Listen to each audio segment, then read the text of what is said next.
ஆதியாகமம் 21 அதிகாரம். கர்த்தர் தாம் சொல்லியிருந்தபடி சாராள் பேரில் கடாட்சமானார். கர்த்தர் தாம் உரைத்தபடியே சாராளுக்குச் செய்தருளினார். ஆபிரகாம் முதிர்வயதாயிருக்கையில் சாராள் கர்ப்பவதியாகி தேவன் குறித்திருந்த காலத்திலே அவனுக்கு ஒரு குமாரனைப் பெற்றாள். அப்பொழுது ஆபிரகாம் தனக்கு சாராள் பெற்ற குமாரனுக்கு ஈசாக்கு என்று பெயரிட்டான்.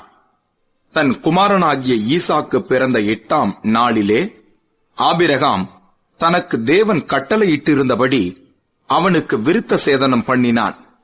தன் குமாரனாகிய ஈசாக்கு பிறந்தபோது ஆபிரகாம் 100 வயதாயிருந்தான். அப்பொழுது சாராள், தேவன் என்னை நகைக்க பண்ணினார், இதை கேட்கிற யாவரும் என்னோடே கூட நகைப்பார்கள். சாராள் பிள்ளைகளுக்கு பால் கொடுப்பாள் என்று ஆபிரகாமுக்கு எவன் சொல்லுவான்? அவருடைய முதிர் வயதிலே அவருக்கு ஒரு குமாரனை பெற்றேனே என்றாள். பிள்ளை வளர்ந்து பால் மறந்தது.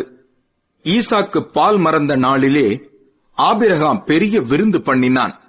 பின்பு எகிப்து தேசத்தாளாகிய ஆகார் ஆபிரகாமுக்கு பெற்ற குமாரன் பரியாசம் பண்ணுகிறதை சாராள் கண்டு ஆபிரகாமை நோக்கி, இந்த அடிமை பெண்ணையும் அவள் மகனையும் புறம்பே தள்ளும். இந்த அடிமை பெண்ணின் மகன் என் குமாரனாகிய ஈசாக்கோடே சுதந்திரவாளியாய் இருப்பதில்லை என்றாள். தன் மகனை குறித்து சொல்லப்பட்ட இந்த காரியம் ஆபிரகாமுக்கு மிகவும் துக்கமாயிருந்தது. அப்பொழுது தேவன் ஆபிரகாமை நோக்கி, அந்த பிள்ளையையும் உன் அடிமை பெண்ணையும் குறித்து சொல்லப்பட்டது உனக்கு துக்கமாயிருக்க வேண்டாம். ஈசாக்கின் இடத்தில் உன் சந்ததி விளங்கும். ஆதலால் சாராள் உனக்கு சொல்வதெல்லாவற்றையும் கேள். அடிமை பெண்ணின் மகனும் உன் வித்தாயிருக்கிறபடியால் அவனையும் ஒரு ஜாதியாக்குவேன் என்றார். ஆபிரகாம் அதிகாலையில் எழுந்து அப்பத்தையும் ஒரு துருத்தி தண்ணீரையும் எடுத்து ஆகாருடைய தோளின் மேல் வைத்து பிள்ளையையும் ஒப்புக் கொடுத்து அவளை அனுப்பிவிட்டான். அவள் புறப்பட்டு போய் பெயர்செபாவின் வனாந்தரத்திலே அலைந்து திரிந்தாள். துருத்தியிலிருந்த தண்ணீர் செலவழிந்த பின்பு அவள் பிள்ளையை ஒரு செடியின் கீழே விட்டு, பிள்ளை சாகிறதை நான் பார்க்க மாட்டேன் என்று எதிராக அம்பு பாயும் தூரத்திலே போய் உட்கார்ந்து சத்தமிட்டு அழுதாள். தேவன் பிள்ளையின் சத்தத்தை கேட்டார். தேவதூதன் வானத்திலிருந்து ஆகாரை கூப்பிட்டு, ஆகாரே, உனக்கு என்ன சம்பவித்தது? பயப்படாதே. பிள்ளை இருக்கும் இடத்திலே தேவன் அவன் சத்தத்தை கேட்டார். நீ எழுந்து பிள்ளையை எடுத்து அவனை உன் கையினால் பிடித்துக் கொண்டு போ. அவனை பெரிய ஜாதியாக்குவேன் என்றார். தேவன் அவளுடைய கண்களை திறந்தார். அப்பொழுது அவள் ஒரு தண்ணீர் துறவைக் கண்டு போய் துருத்தியிலே தண்ணீர் நிரப்பி பிள்ளைக்கு குடிக்க கொடுத்தாள். தேவன் பிள்ளையுடனே இருந்தார்.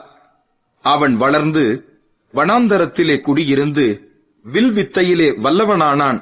அவன் பாரான் வனாந்தரத்திலே குடியிருக்கையில் அவனுடைய தாய் எகிப்து தேசத்தாளாகிய ஒரு பெண்ணை அவனுக்கு விவாகம் பண்ணுவித்தாள். அக்காலத்தில் அபிமெலேக்கும் அவன் சேனாபதியாகிய பிகோலும் ஆபிரகாமை நோக்கி, நீ செய்கிற காரியங்கள் எல்லாவற்றிலும் தேவன் உன்னுடனே இருக்கிறார். ஆகையால் நீ எனக்காவது என் குமாரனுக்காவது என் பேரனுக்காவது வஞ்சனை செய்யாமல் நான் உனக்கு செய்த தயவின்படியே நீ எனக்கும் நீ தங்கியிருக்கிற இந்த தேசத்திற்கும் தயவு செய்வேன் என்று இங்கே தேவன் பேரில் எனக்கு ஆணையிட்டுக் கொடு என்றான். அதற்கு ஆபிரகாம், நான் ஆணையிட்டுக் கொடுக்கிறேன் என்றான். ஆனாலும் அபிமெலேக்குடைய வேலைக்காரர் கைவசப்படுத்திக் கொண்ட துறவின் நிமித்தம் ஆபிரகாம் அபிமெலேக்கை கடிந்து கொண்டான். அதற்கு அபிமெலேக்கு, இந்த காரியத்தை செய்தவன் இன்னான் என்று எனக்கு தெரியாது, நீயும் எனக்கு அறிவிக்கவில்லை. இன்று நான் அதை கேட்டதேயன்றி இதற்கு முன் அதை நான் கேள்விப்பட்டதே இல்லை என்றான். அப்பொழுது ஆபிரகாம் ஆடு மாடுகளை கொண்டு வந்து அபிமெலேக்குக்கு கொடுத்தான். அவர்கள் இருவரும் உடன்படிக்கை பண்ணிக்கொண்டார்கள். ஆபிரகாம் 7 பெண்ணாட்டுக் குட்டிகளை தனியே நிறுத்தினான். அப்பொழுது அபிமெலேக்கு ஆபிரகாமை நோக்கி, நீ தனியே நிறுத்தின இந்த 7 பெண்ணாட்டுக் குட்டிகள் என்னத்திற்கு என்று கேட்டான். அதற்கு அவன், நான் இந்த துறவு தோண்டினதை குறித்து நீர் சாட்சியாக இந்த 7 பெண்ணாட்டுக் குட்டிகளை என் கையில் வாங்கிக் கொள்ள வேண்டும் என்றான்.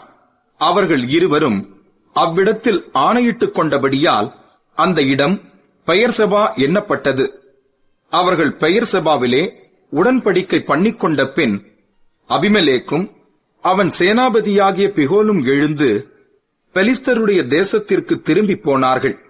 ஆபிரகாம் பெயர்செபாவிலே ஒரு தோப்பை உண்டாக்கி சதா காலமும் உள்ள தேவனாகிய கர்த்தருடைய நாமத்தை அவ்விடத்தில் தொழுது கொண்டான். ஆபிரகாம் பெலிஸ்தருடைய தேசத்தில் அநேக நாள் தங்கியிருந்தான்.